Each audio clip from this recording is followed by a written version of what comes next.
dos factors claus en el sector del comerç.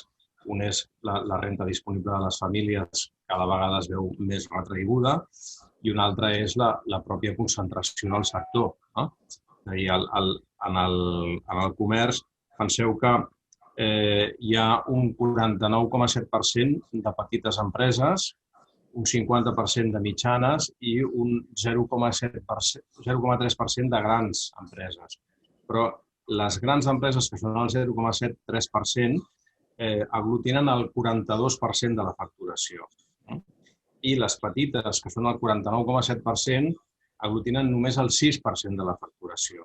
Llavors, això vol dir que cada vegada tenim un procés de major concentració del negoci en mans de molt pocs.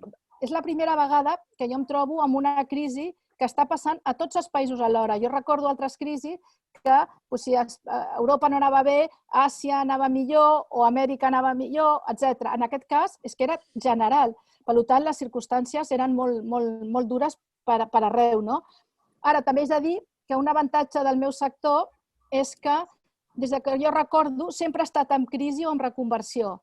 Per tant, estem acostumats i, per tant, som supervivents. El gran canvi d'hàbits han estat dos dintre del que és el comportament del consumidor. Un, com us deia abans, la gent ha comprat molt més per internet, i aquí se n'han beneficiat els grans, però també en casos com el que he explicat abans de nosaltres, i l'altre és que la gent compra a prop d'on viu, per un tema de seguretat, de confiança i de por. Llavors, la gent s'ha proveït de coses on viu.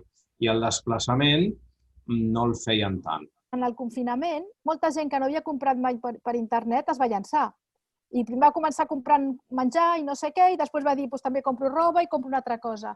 I hem guanyat tota una sèrie de gent que mai havia comprat per internet i que ha comprat, i això s'ha quedat.